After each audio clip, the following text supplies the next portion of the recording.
టీమిండియాకు కొత్త లుక్ రాబోతోంది. టీ20 వరల్డ్ కప్ లో నయా జెర్సీలో ఆడబోతోంది. భారత జట్టు వేసుకునే జెర్సీని బీసీసీఐ కిట్ స్పాన్సర్ అడిడాస్ విడుదల చేసింది. ధర్మశాల స్టేడియంలో జెర్సీ లాంచింగ్ కార్యక్రమం జరిగింది. హెలికాప్టర్ ద్వారా జెర్సీని ఆవిష్కరించారు. రోహిత్ మరికొందరు క్రికెటర్లు చూస్తుండగా కొత్త జెర్సీని విడుదల చేశారు. నయా జెర్సీ కలర్ఫుల్ గా కనిపించింది. దీనికి సంబంధించిన ఫోటోలు, వీడియోలు సోషల్ మీడియాలో వైరల్ గా మారాయి. బ్లూ ఆరెంజ్ కలర్ కాంబినేషన్ లో జెర్సీ కనిపిస్తోంది.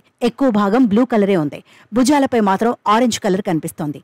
వైట్ స్ట్రిప్స్ ఉన్నాయి. కాలర్ పై జాతీయ పతాకాన్ని ప్రతిబింబించేలా 3 రంగులు కనిపిస్తున్నాయి. జెర్సీపై ఆరెంజ్ కలర్లోనే ఇండియా పేరుంది. కొత్త జెర్సీలో టీమిండియా ఆదరకొట్టాలని అభిమానులు కోరుకుంటున్నారు. మరోవైపు టీమిండియాను సెలెక్టర్లు ఇప్పటికే ప్రకటించారు. 15 మందితో కూడిన జాబితాపై భిన్నాభిప్రాయాలు వ్యక్తమవుతున్నాయి. టీమిండియా అద్భుతంగా ఉందని గంగూలీ తన అభిప్రాయాన్ని చెప్పాడు. జట్టు బ్యాలెన్స్డ్ గా ఉందన్నాడు. 4 స్పిన్నర్లకు అవకాశం దక్కినందునే రింకు సింగ్కు అవకాశం రాలేదన్నాడు. అయినా భవిష్యత్తులో టీమిండియాలోకి రింకు ఖచ్చితంగా వస్తాడన్నాడు.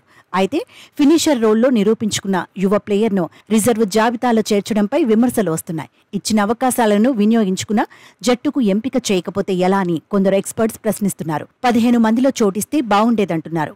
గవాస్కర్ మాత్రం ఐపీఎల్లో ఫామ్లో లేనందునే ఛాన్స్ దొరకలేదని అభిప్రాయపడ్డాడు. రింకును ఎంపిక చేయకపోవడాన్ని మాజీ ప్లేయర్ ఇర్ఫాన్ పఠాన్ తప్పుపట్టాడు. ఇక టీ20 వరల్డ్ కప్ లో భారత్ ఫేవరెట్ గా బరిలో దిగనుంది.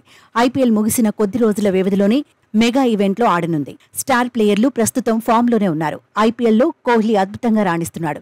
జైస్వాల్ కూడా సెంచరీతో టచ్లోకి వచ్చాడు. ఐపీఎల్లో రోహిత్ శర్మ ఆల్రెడీ సెంచరీ సాధించాడు. కొన్ని మంచి ఇన్నింగ్స్ ఆడాడు.